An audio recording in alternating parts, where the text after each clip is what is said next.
After my husband's inheritance was divided, my daughter-in-law waved the keys. "The Miami mansion is ours, except that you lost, you useless old woman."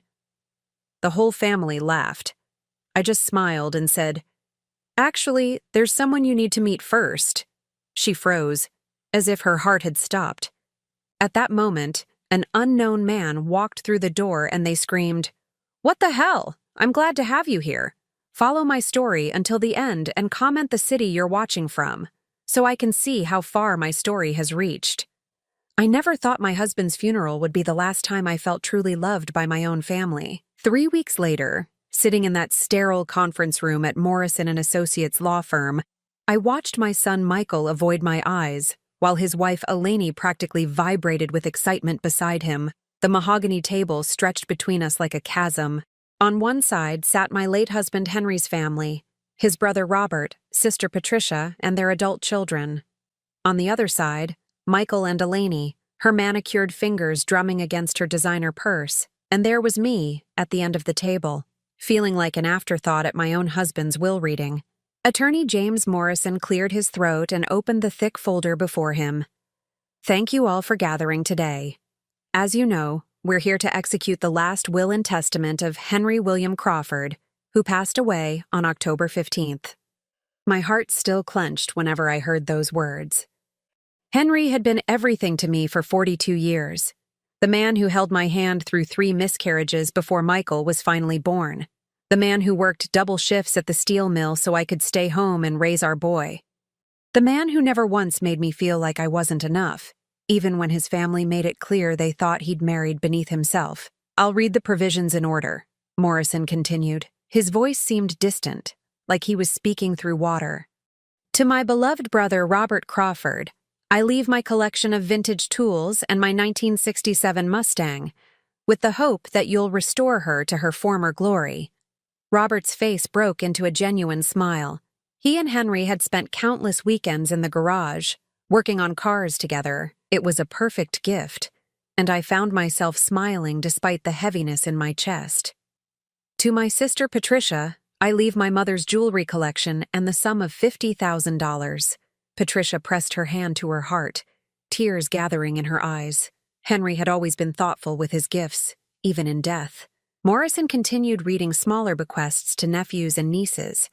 Each gift was carefully chosen, meaningful. That was Henry. He never did anything without purpose. Then Morrison's tone shifted slightly as he reached the major provisions. "To my daughter-in-law, Eleni Crawford, I leave the vacation home in Miami Beach, Florida, along with all furnishings and the sum of $200,000 for its maintenance and upkeep." The air seemed to leave my lungs. The Miami house had been our dream. Henry and I had bought it 15 years ago, planning to retire there together. We'd spent every anniversary there, walking the beach at sunset, talking about growing old by the ocean. Eleni's sharp intake of breath cut through my shock. She gripped Michael's arm, her perfectly veneered smile stretching across her face. "Oh my God, Michael, the Miami house!" "And to my son, Michael Crawford," Morrison continued, "I leave the family home here in Cleveland, along with the rental properties on Elm Street, and the sum of $300,000. Our house. The home where Michael had taken his first steps, where I'd nursed him through childhood illnesses, where Henry and I had dreamed of watching our grandchildren play in the backyard. Gone. Just like that, the room felt like it was spinning. I gripped the edge of the table, trying to stay steady. This couldn't be right. Henry would never leave me homeless. We'd talked about our wills just 2 years ago, and he'd promised I'd always be taken care of. "And finally," Morrison said, his voice growing gentler, "to my beloved wife, Joanne Crawford, I leave all personal effects, photographs, and keepsakes, along with the sum of $25,000 and my heartfelt gratitude for a lifetime of devotion." $25,000. After 42 years of marriage, that's what I was worth. Less than Eleni got for a house I'd helped choose, helped decorate, helped pay for. The silence in the room was deafening. I could feel everyone's eyes on me, waiting for my reaction. My hands trembled as I reached for my purse, trying to maintain some semblance of dignity. That's when Eleni's laughter shattered the quiet.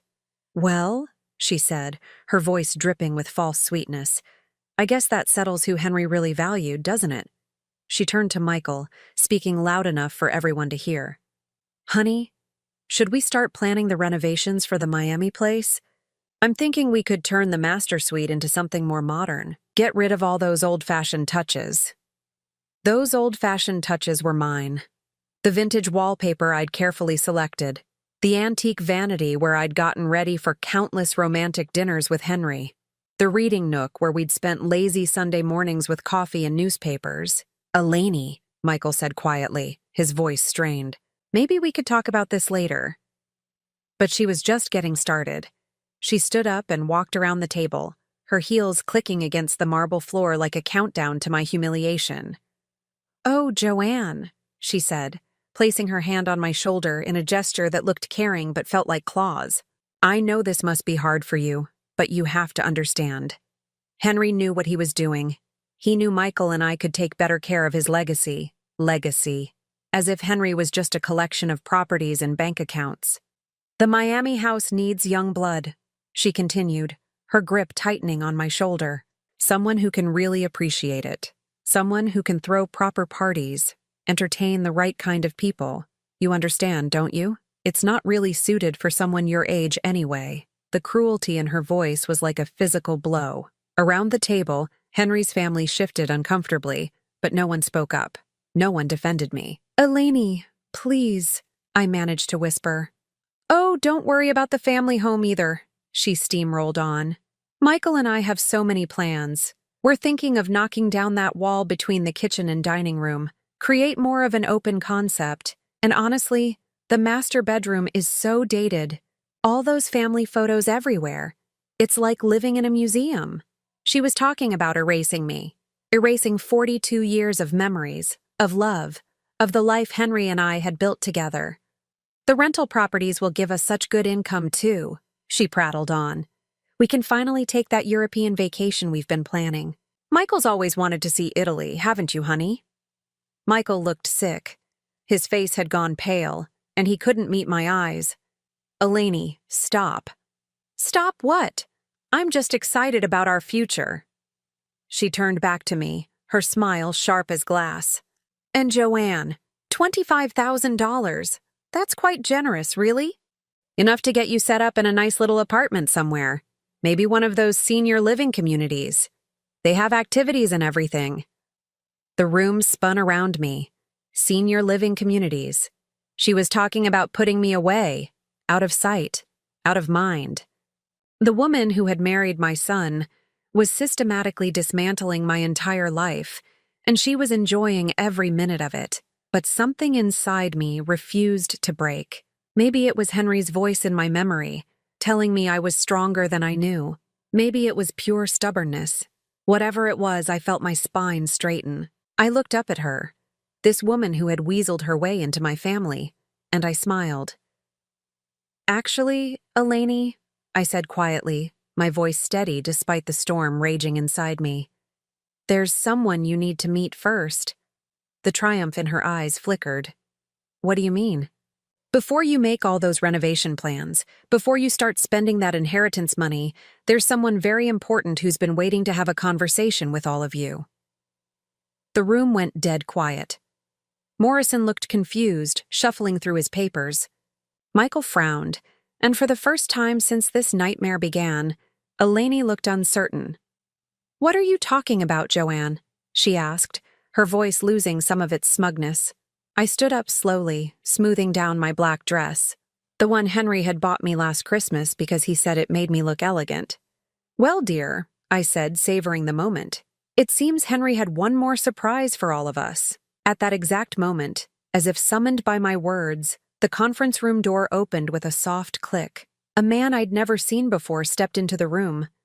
The stranger who entered the conference room was tall and distinguished, probably in his 50s, with silver hair and kind eyes behind wire-rimmed glasses. He carried a leather briefcase and moved with the quiet confidence of someone who dealt with important matters every day.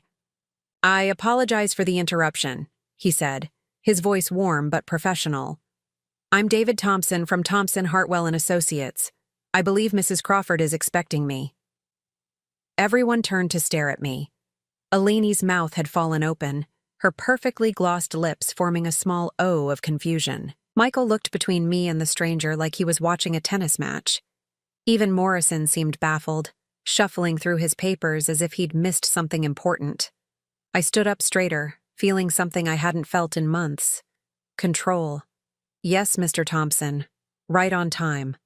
But to understand how we got to this moment, I need to tell you about the last 2 years of Henry's life.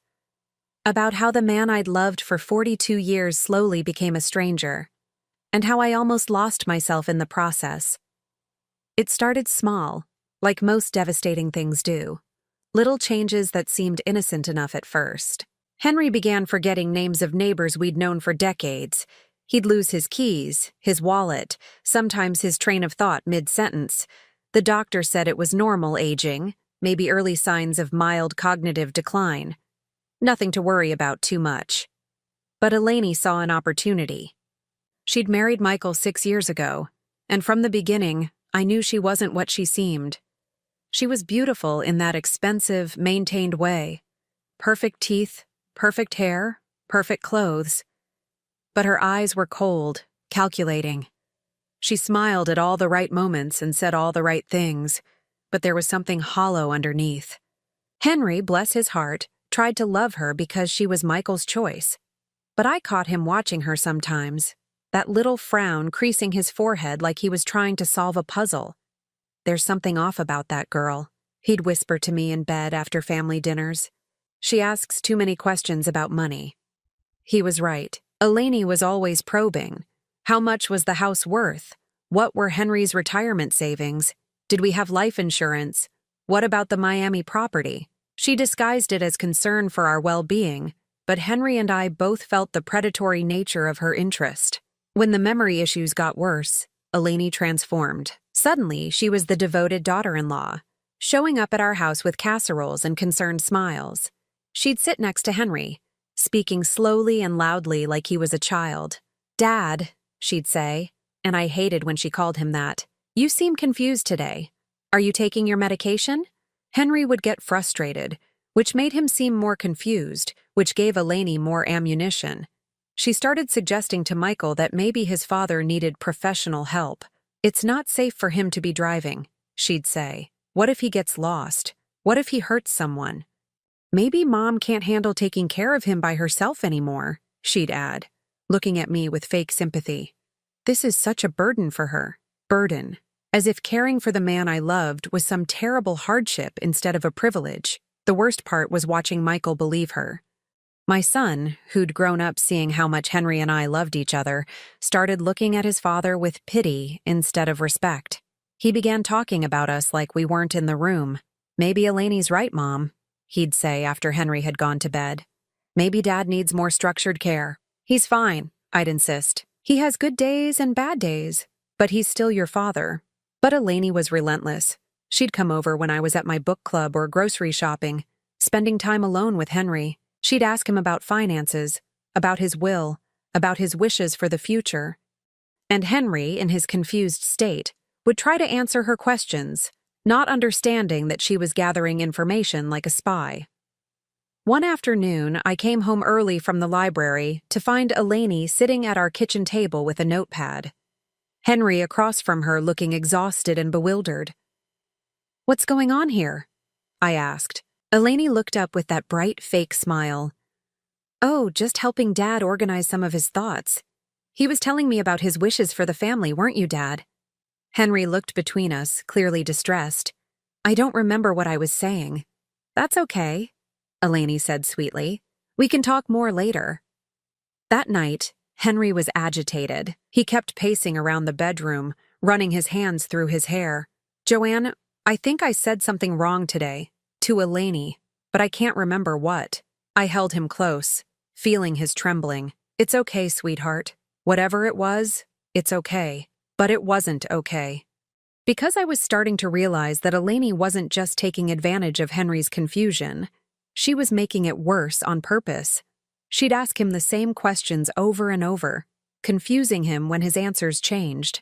She'd bring up topics that upset him, then act concerned when he got agitated. She was systematically undermining his confidence in his own mind.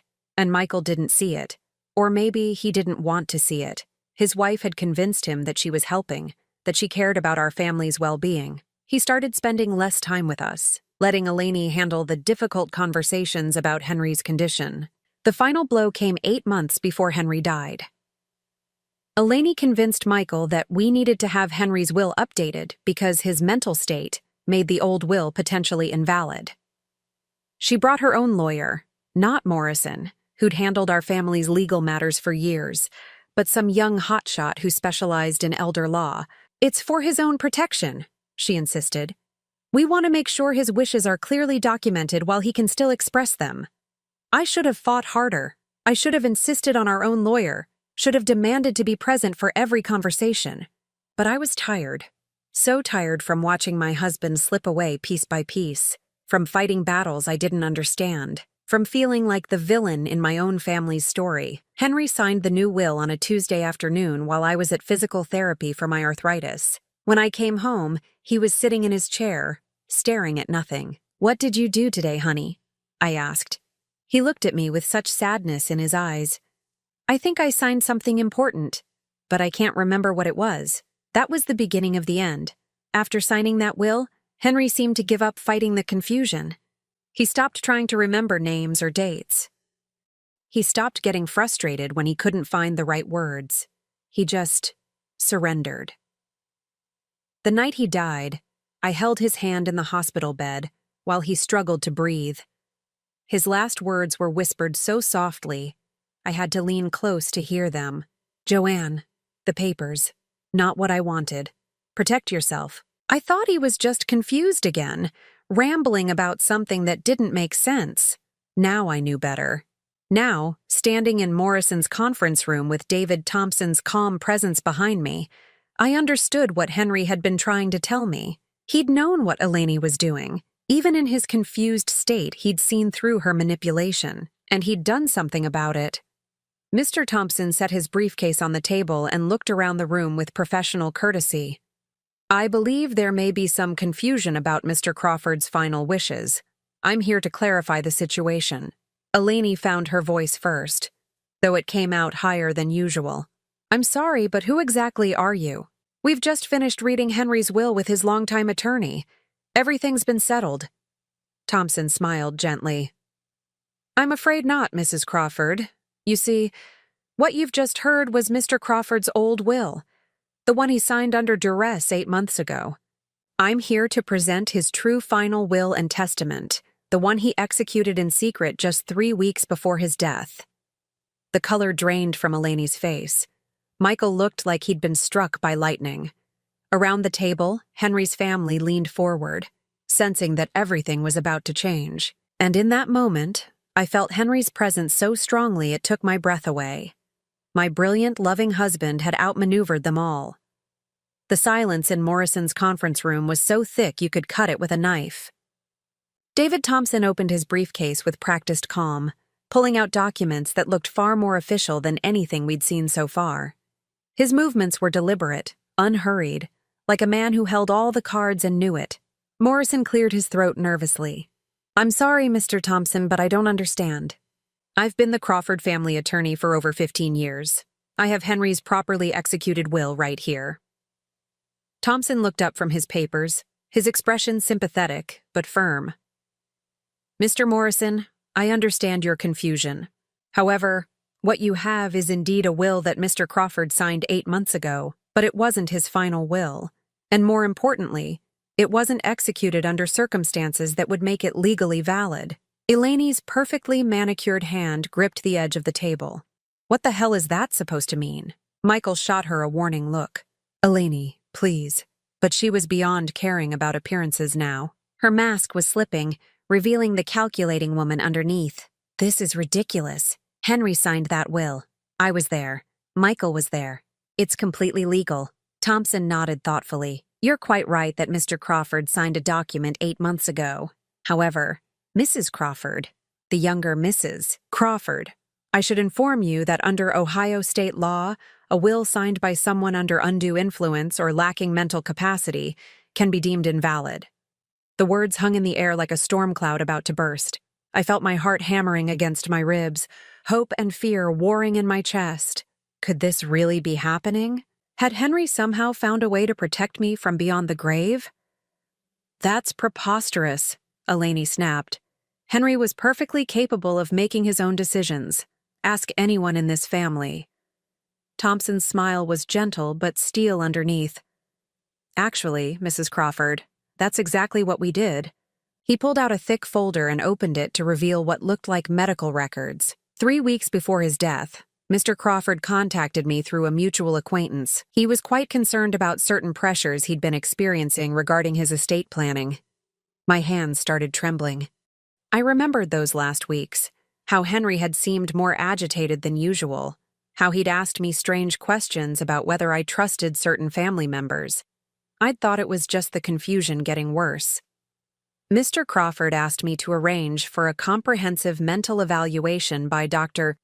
Sarah Chen, a geriatric psychiatrist with over 20 years of experience in capacity assessments. Thompson pulled out another document. Dr. Chen's evaluation, conducted over 3 separate sessions, concluded that while Mr. Crawford did have some memory issues consistent with early-stage dementia, he retained full testamentary capacity. He understood the nature and extent of his property. He understood the natural objects of his bounty, that's his family members, and he was able to form a rational plan for the disposition of his estate. Morrison leaned forward, his professional curiosity overriding the awkwardness of the situation. And this evaluation was conducted recently? 2.5 weeks before Mr. Crawford's death, Thompson confirmed. Dr. Chen was very thorough. She also noted signs that Mr. Crawford felt he had been pressured or manipulated in previous legal decisions. Her report specifically mentions his distress about a will he'd signed months earlier that didn't reflect his true wishes. I thought I might faint. Henry had known. Somehow, through all the confusion and manipulation, he'd known what was happening to him and he'd fought back.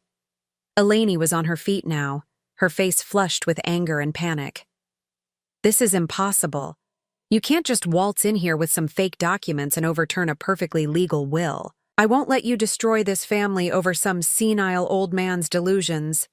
The cruelty in her voice cut through the room like a blade. Around the table, Henry's family recoiled from her words. Even Michael looked stricken by his wife's callousness. But Thompson remained unflappably calm. Mrs. Crawford, I understand you're upset. These situations are always difficult. However, I should point out that questioning Mr. Crawford's mental state actually supports our position. If he was as incapacitated as you suggest, then the will you've just heard read would itself be invalid due to lack of capacity. Eleni's mouth opened and closed like a fish out of water.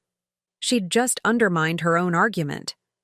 Thompson continued with professional precision. Furthermore, Dr. Chen's evaluation included several sessions where Mr. Crawford discussed his previous will. He was quite clear that he'd felt pressured to sign it, that certain family members had made him feel guilty about providing for his wife, and that he'd been told repeatedly that his memory problems meant he couldn't trust his own judgment about family matters. Each word hit Eleni like a physical blow. Michael had gone pale, staring at his wife like he was seeing her for the first time. Henry specifically told Dr. Chen, Thompson went on, that he'd been made to believe that his wife couldn't handle inheritance responsibilities, that she was too old to manage properties, and that the younger generation would be better stewards of his legacy. He was quite distressed about having betrayed his life partner under this pressure. Tears were streaming down my face now. Henry had remembered, despite everything they'd done to confuse him, to make him doubt himself, he'd remembered what mattered most. Thompson opened his briefcase again and withdrew a sealed envelope. This is Mr. Crawford's true final will, executed properly under Ohio law with Dr. Chen serving as one witness and myself as another. It was signed in my office with full video documentation of Mr. Crawford's mental clarity and understanding of his decisions.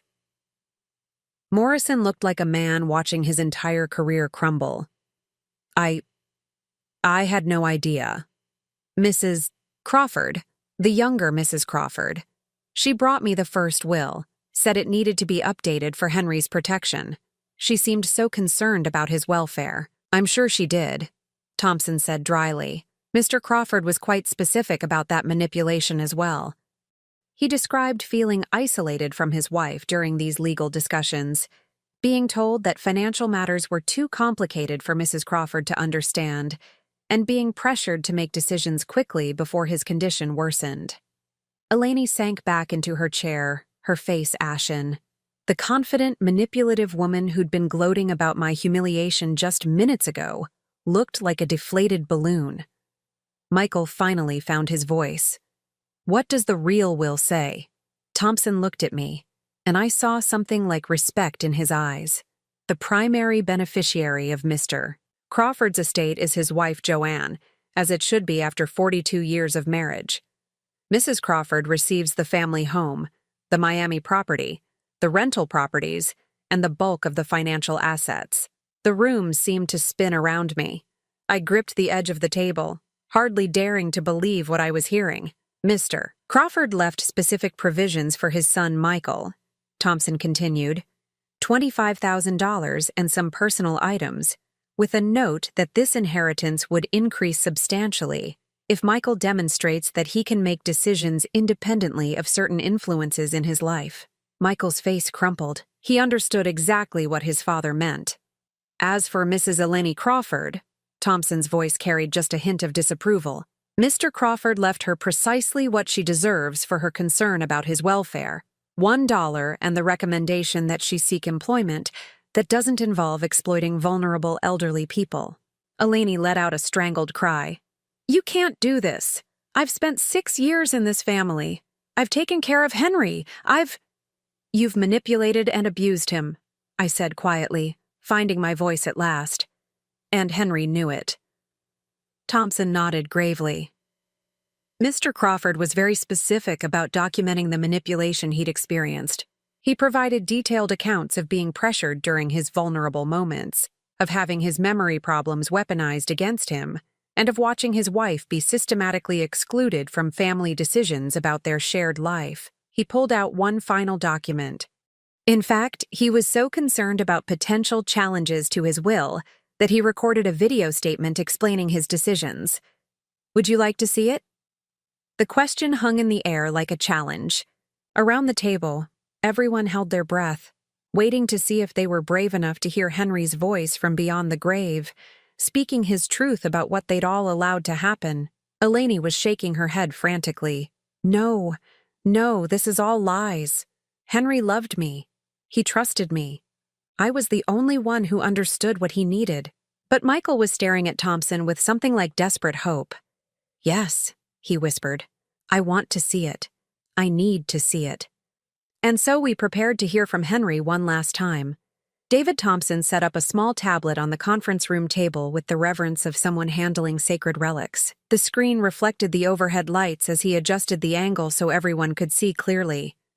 My heart hammered so hard, I was sure the whole room could hear it. In moments, I would see Henry again, hear his voice, watch him speak his truth.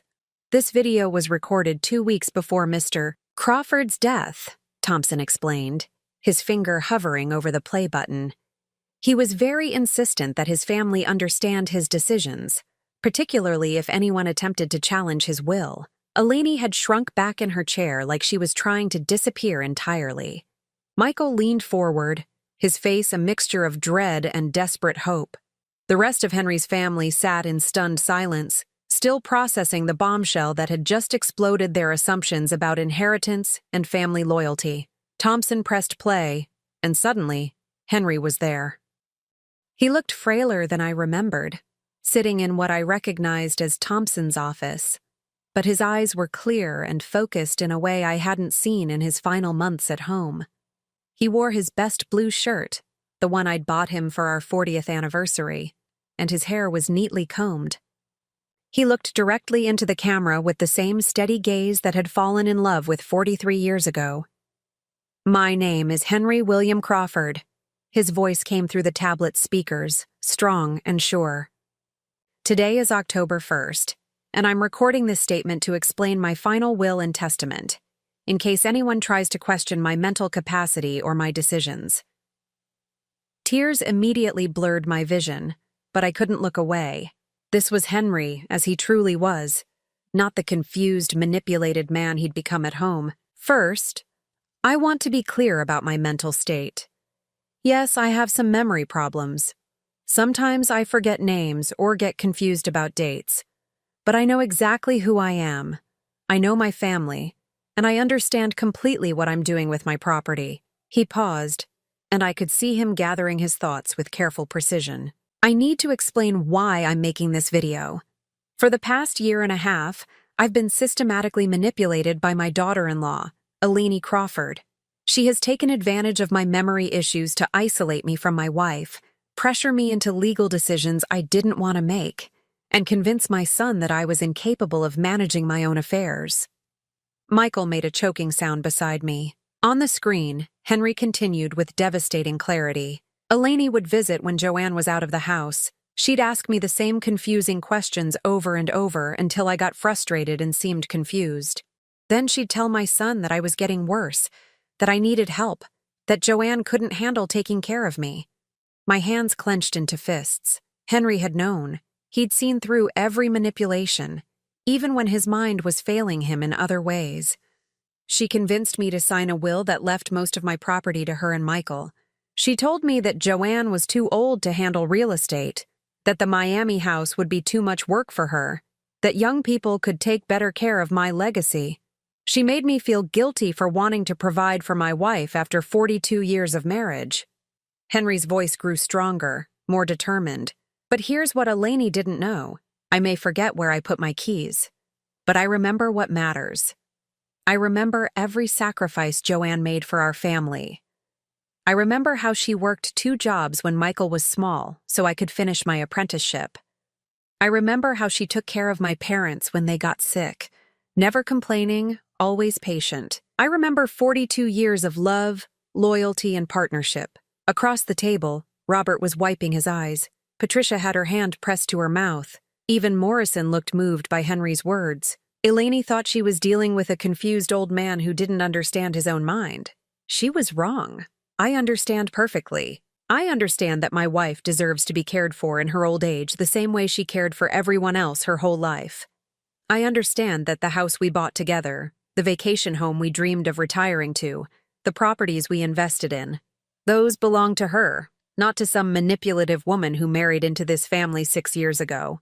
Henry shifted in his chair, and I could see the effort it took for him to speak so clearly for so long. But his determination never wavered. I also want to address my son Michael directly. Henry looked straight into the camera, and I felt like he was speaking to Michael's soul. Son, I love you. I always have and I always will. But you've let your wife convince you that your father was losing his mind, and you use that as an excuse to stop fighting for what's right. You stopped defending your mother. You stopped questioning Eleni's motives. You took the easy path and let someone else make the hard decisions. Michael was crying openly now, his shoulders shaking. Eleni sat frozen beside him, her face a mask of terror. The reduced inheritance I've left you isn't punishment, Michael. It's a chance. A chance to prove that you can think for yourself, that you can recognize manipulation when you see it, that you can choose your family's well-being over your wife's greed. If you can do that, if you can show me that you've learned to value the right things, then your inheritance will reflect that growth. Henry paused again, looking tired but resolute. As for Eleni, I'm leaving her exactly what she's earned through her treatment of my wife and her manipulation of my illness. $1. Not because I'm cruel, but because actions have consequences. She saw a vulnerable old man and decided to exploit him. She saw a devoted wife and decided to push her aside. She gambled that I was too confused to understand what she was doing. She lost that bet. The room was dead silent except for the sound of Michael's quiet sobs. Even Eleni seemed too shocked to speak. Henry's image leaned forward slightly, his expression growing gentler. Joanne, if you're watching this, I need you to know something. Every day of our marriage has been a gift. You've been my partner, my best friend, my anchor in every storm. The idea that you couldn't handle your own inheritance, that you needed other people to make decisions about our shared life, that was never my belief. That was their manipulation talking, and I should have been stronger in resisting it. I was crying so hard now that Thompson pushed a box of tissues toward me. On the screen, my husband continued his final message. I want you to live in our house for as long as you want to. I want you to enjoy the Miami place we picked out together, to watch the sunsets we dreamed about. I want you to use the rental income to travel, to spend time with people who value you, to do all the things we planned before I got sick. Henry's voice grew softer, more intimate. Most of all, I want you to know that you were never a burden. Taking care of me wasn't a sacrifice you made. It was love in action, and it was the greatest privilege of my life to be loved that completely by someone that wonderful. The video continued for a few more minutes, with Henry methodically explaining each provision of his will and his reasons for making those choices, but I barely heard the legal details. I was too overwhelmed by the flood of emotions, grief, vindication, love, and a strange sense of peace. When the video ended, the silence stretched on for what felt like forever. Finally, Thompson closed the tablet and looked around the room. As you can see, Mr. Crawford was quite clear about his mental capacity and his intentions. This will has been properly executed according to Ohio state law, witnessed by qualified individuals, and backed by professional medical evaluation. Any attempt to challenge it would be both expensive and ultimately unsuccessful. Eleni found her voice at last, but it came out as barely a whisper. He couldn't have done this. He was too confused. I was helping him. Thompson's expression was professionally neutral, but I caught a flash of disgust in his eyes. Mrs. Crawford, your definition of help apparently included isolating a vulnerable man from his wife, pressuring him into legal decisions that benefited you, and systematically undermining his confidence in his own judgment. In most jurisdictions, that behavior has a name. It's called elder abuse. Michael finally looked up from his hands, his face streaked with tears. Mom, he said, his voice breaking. I'm so sorry. I should have seen it. I should have protected you both. The apology I'd been waiting years to hear finally came, but it felt hollow now. Too little. Too late. Still, I could see genuine remorse in his eyes, real recognition of what he'd allowed to happen. I need some air, Eleni announced suddenly, standing up so fast her chair rolled backward. This is all insane. You can't just change everything based on some video. Thompson stood as well, his voice taking on a harder edge. Actually, Mrs. Crawford, we can and we have. The will has been filed with the probate court. The properties and accounts are being transferred as Mr. Crawford directed. You have no legal standing to challenge these decisions, and frankly, any attempt to do so would likely result in a countersuit for elder abuse and undue influence. Eleni looked around the room like a trapped animal, seeking support she wasn't going to find. Henry's family was staring at her with mixtures of disgust and pity. Morrison was studiously avoiding her gaze. Even Michael couldn't look at her anymore. This isn't over, she hissed. But her voice lacked conviction. Thompson smiled coldly. Actually, Mrs. Crawford, I believe it is. As Eleni stormed out of the conference room, slamming the door behind her, I realized that Henry had given me something more valuable than property or money. He'd given me back my dignity, my place in my own family, and the knowledge that our love had been real and recognized even at the very end. The war wasn't quite over yet, but the most important battle had been won. The week that followed the reading of Henry's true will passed in a strange blur of legal paperwork and family phone calls. David Thompson had been efficient and thorough, ensuring that all the property transfers were processed quickly and correctly. By Friday afternoon, I was officially the owner of our family home, the Miami Beach House, and the 3 rental properties on Elm Street. But Eleni wasn't finished fighting. I should have expected her to make one last desperate move, but I suppose I was still naive about the depths of her manipulation. She'd been quiet since storming out of Morrison's office, and Michael had moved back into our family home temporarily while they figured things out. I thought maybe she was finally accepting reality. I was wrong. It was Tuesday evening when she made her play. I was in Henry's study, going through his personal papers and trying to decide what to keep and what to donate, when I heard a car pull into the driveway. Through the window, I saw Eleni getting out of her silver BMW, but she wasn't alone. A man in an expensive suit followed her up the walkway. Someone I didn't recognize, but who carried himself with the aggressive confidence of a certain type of lawyer. I met them at the front door before they could ring the bell. Eleni looked different somehow. Harder, more desperate. Her usually perfect hair was slightly disheveled, and her makeup couldn't quite hide the dark circles under her eyes. "Joanne," she said, her voice artificially sweet, but with an undercurrent of steel. "We need to talk." "I don't think we have anything to discuss," I replied, keeping my hand on the doorknob. I wasn't about to invite her into Henry's house, my house, after everything she'd done. The man beside her stepped forward, extending a business card. "Mrs. Crawford, I'm Richard Blackwood from Blackwood, Sterling and Associates. I represent Mrs. Eleni Crawford in this matter."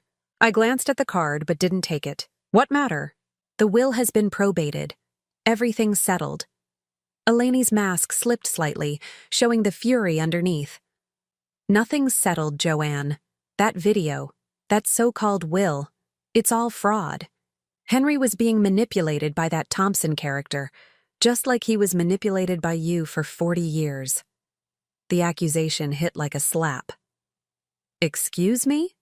Blackwood cleared his throat, clearly uncomfortable with his client's approach. "What Mrs. Crawford means is that we believe there are grounds to challenge the validity of the recent will based on undue influence and questions about the circumstances under which it was created." I looked between them, feeling a familiar mixture of exhaustion and anger. "Henry made that video with a doctor present to verify his mental capacity. He explained every decision clearly. What exactly are you planning to challenge?" Eleni stepped closer, and I could smell the desperation on her like cheap perfume. "I have evidence that you and this Thompson lawyer conspired to take advantage of Henry's condition. I know you've been planning this for months, probably years. You couldn't stand the idea that Henry finally saw through your manipulation and tried to protect his real family." Her words were so divorced from reality that I almost laughed. Almost. But the serious expression on Blackwood's face told me they weren't bluffing about taking legal action. "What evidence?" I asked quietly. Eleni's eyes gleamed with triumph. "Phone records showing dozens of calls between you and Thompson's office over the past 6 months. Bank records showing payments to Dr. Chen. Documentation of how you isolated Henry from his family during his final weeks, keeping him away from people who cared about him." Each lie was so twisted from the truth that it took my breath away. The phone calls to Thompson's office had been Henry's idea, made when I was out of the house because he didn't want to worry me. The payment to Dr. Chen had come from Henry's own account, arranged by Thompson, and the isolation she was describing, that had been her doing, not mine. But I could see how it might look to someone who didn't know the full story.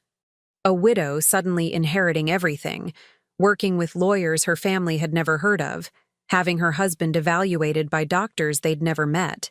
In the wrong hands, the narrative could be twisted to make me look like the manipulator. "You're lying," I said, but I could hear the uncertainty in my own voice. Blackwood spoke up, his tone professionally neutral. "Mrs. Crawford, we're not here to make accusations.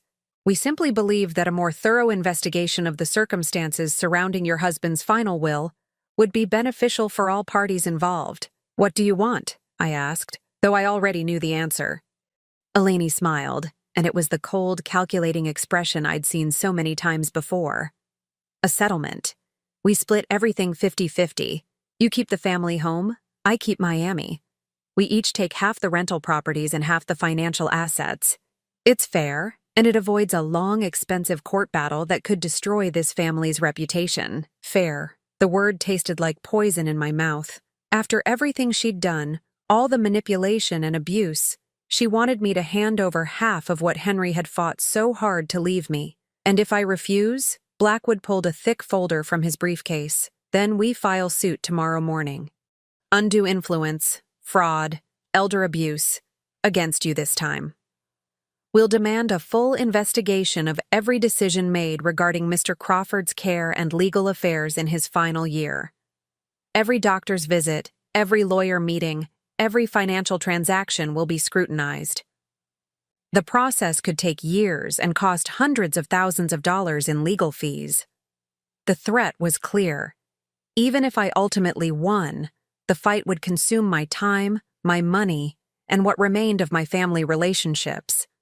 Eleni was betting that I'd rather give up half of Henry's legacy than spend my remaining years in court battles. I need to think about it, I said finally. You have until tomorrow at 5 p.m., Eleni replied. After that, we file the lawsuit and things get much more complicated. They turned to leave, but Eleni paused at the bottom of the porch steps. Oh, and Joanne? You might want to call Michael. He's very upset about all this uncertainty. It would be terrible if these legal problems drove another wedge between you and your son. The threat was subtle, but unmistakable. She was going to use Michael against me, make him believe that I was being stubborn and vindictive by not settling. After everything we'd been through, she was still trying to manipulate my relationship with my own child. I watched them drive away, then closed the door and leaned against it, my heart racing. For a moment, doubt crept in. Maybe I should just settle.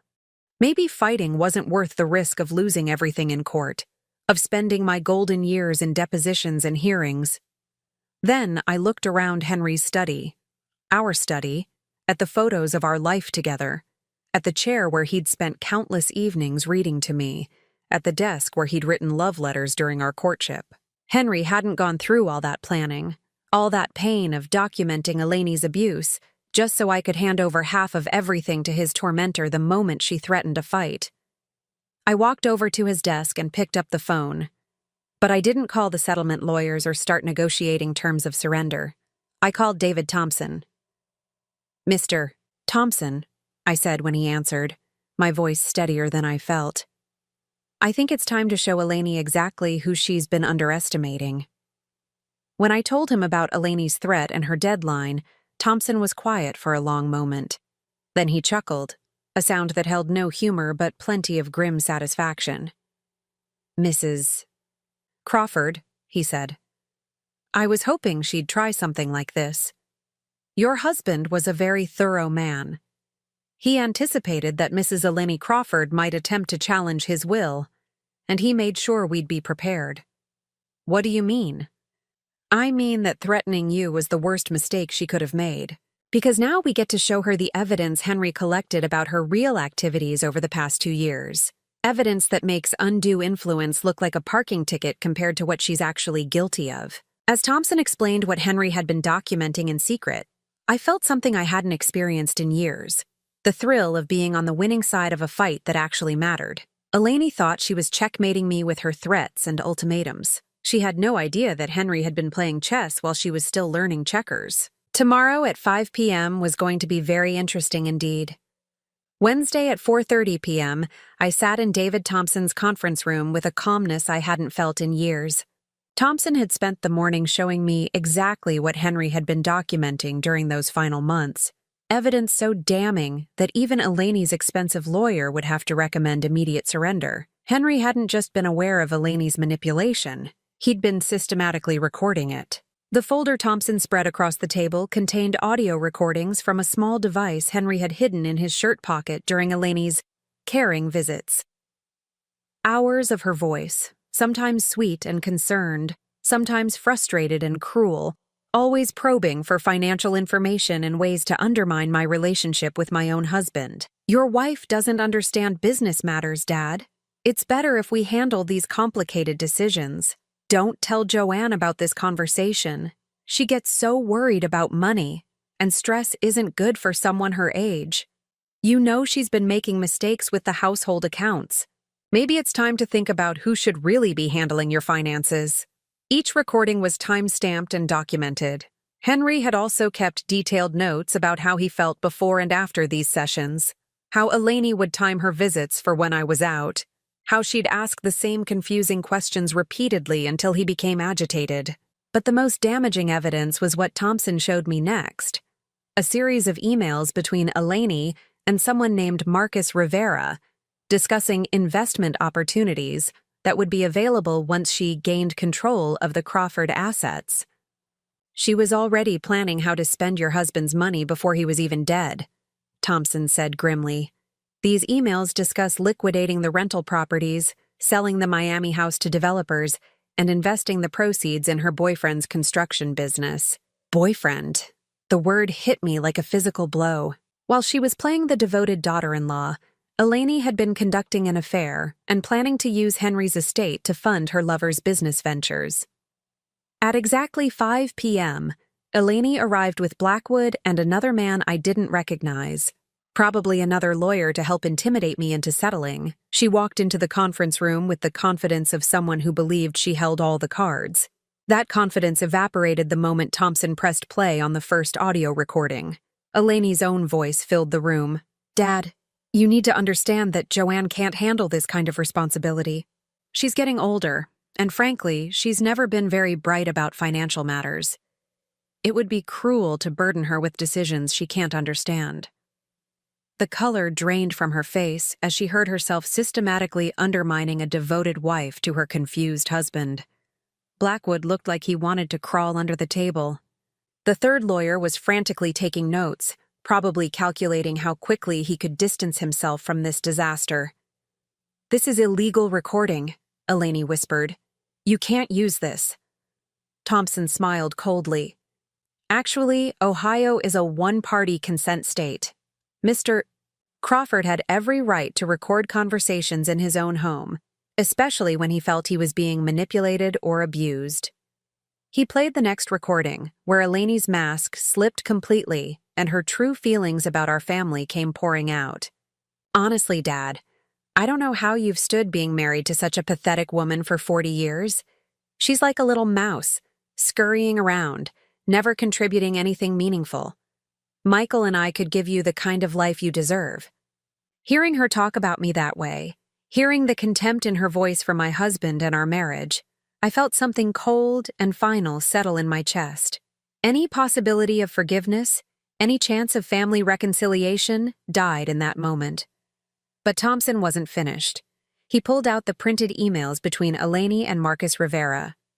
"This is what Mrs. Eleni Crawford was really planning," he said, sliding the papers across to Blackwood.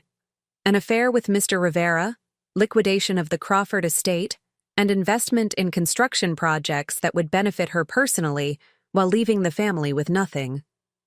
Blackwood read the emails, his face growing paler with each page. When he finished, he set the papers down and looked at his client with something approaching horror. "Eleni," he said carefully, "I think we need to discuss our options privately." But Eleni was past caring about legal strategy. She was trapped and desperate people make terrible decisions. "You think you're so smart," she hissed at me. "You think you've won something, but you're still just a pathetic old woman who's going to die alone while I'm young enough to start over." Thompson leaned forward. "Mrs. Crawford, I'd strongly advise you to stop talking," but she couldn't stop. Years of hidden resentment came pouring out like poison from a lanced wound. "Do you want to know the truth?" Henry was relieved when he signed that first will. "He told me he was tired of pretending you were still the woman he married.